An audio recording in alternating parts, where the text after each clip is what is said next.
ఇక ప్రయాణికులకు మెట్రో యాజమాన్యం షాక్ ఇచ్చింది. నాగోల్ మియాపూర్ లో ఫ్రీ పార్కింగ్ ను ఎత్తేస్తూ మెట్రో యాజమాన్యం నిర్ణయం తీసుకుంది.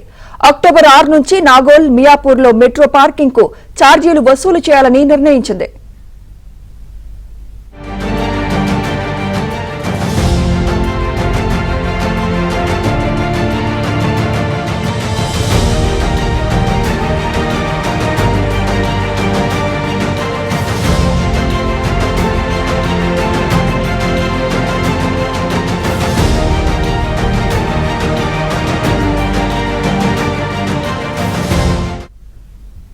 ప్రయాణికులకు మెట్రో యాజమాన్యం షాక్ ఇచ్చింది. నాగోల్ మియాపూర్ లో ఫ్రీ పార్కింగ్ ను ఎత్తేస్తూ మెట్రో యాజమాన్యం నిర్ణయం తీసుకుంది. అక్టోబర్ 6 నుంచి నాగోల్ మియాపూర్ లో మెట్రో పార్కింగ్ కు ఛార్జీలు వసూలు చేయాలని నిర్ణయించింది. ఇదే అంశంపై మరింత సమాచారం మా ప్రతినిధి నుమాన్ అందిస్తారు. నుమాన్, మెట్రో ఫ్రీ పార్కింగ్ ను ఎత్తేయడానికి రీజన్స్ ఏంటి నుమాన్? సుమిత్ర, ఏదైతే హైదరాబాద్ మెట్రో ప్రయాణికులకు ఎల్ఎన్టీ మెట్రో మరో షాక్ ఇచ్చిందని చెప్పొచ్చు.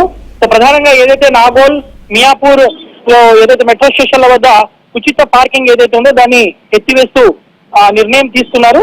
సో ఈ నేపథ్యంలో ఏదైతే దానికి సంబంధించినటువంటి మార్గదర్శకాలు కూడా జారీ చేసినటువంటి పరిస్థితి. సో అక్టోబర్ 6 నుంచి నాగోల్ మియాపూర్ మెట్రో పార్కింగ్ ఛార్జీలు వసూలు చేయనట్లు కూడా యాజమాన్యం తెలిపింది. అయితే గతంలో పార్కింగ్ ఫీజులు వసూలు చేసేందుకు అధికారులు చేపట్టగా ప్రయాణికుల నుంచి తీవ్ర స్థాయిలో వ్యతిరేకత వెల్లువెత్తింది. సో ఈ ఏడాది ఆగస్టు 14 నుంచి ఛార్జీలు వసూలు చేస్తామని చెప్పడంతో పెద్ద ఎత్తున నిరసనలు చేపట్టారు. సో రాజకీయ పార్టీలకు అతీతంగా కూడా ఇటు ప్రయాణికులకు మద్దతు తెలిపారు. సో నగర వ్యాప్తంగా కూడా పెద్ద ఎత్తున ఆందోళన చేయడంతో ఏదైతే తాత్కాలికంగా నిర్ణయాన్ని వెనక్కి తీసుకుంది. దీంతో ప్రయాణికులు హర్షం వ్యక్తం చేశారు గతంలో. అయితే తాజాగా మళ్ళీ నాగోల్ మియాపూర్ మెట్రో స్టేషన్ల వద్ద పార్కింగ్ ఫీజు వసూలు చేయనట్లు అధికారులు వెల్లడించారు. దీంతో మరోసారి వారి నిర్ణయంపై మాత్రం ఇటు ప్రయాణికులు మండిపడుతున్నారు. పెద్ద ఎత్తున మెట్రో ప్రయాణికుల గురించి దోపిడీకి పాల్పడుతున్నట్టు కూడా వారు ఆవేదన వ్యక్తం చేస్తున్నటువంటి పరిస్థితి ఉందని చెప్పొచ్చు. సో పెరిగినటువంటి ఈ ఛార్జీలు ఏవైతే ఉన్నాయో అక్టోబర్ 6 నుంచి నాగోల్ మియాపూర్ మెట్రో పార్కింగ్ లలో వసూలు చేయనట్లు కూడా యాజమాన్యం అయితే తెలిపినటువంటి పరిస్థితి ఉంది.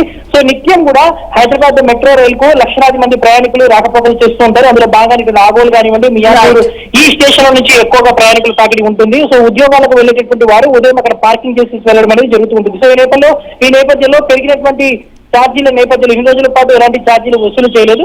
సో ఏదైతే అక్టోబర్ 6వ తేదీన ఛార్జీలు వసూలు చేస్తున్నటువంటి నేపథ్యంలో ఇటు మెట్రో మీద మాత్రం ప్రయాణికులైతే మండిపడుతున్నటువంటి పరిస్థితి ఉందని చెప్పవచ్చు. Right, thank you Numan.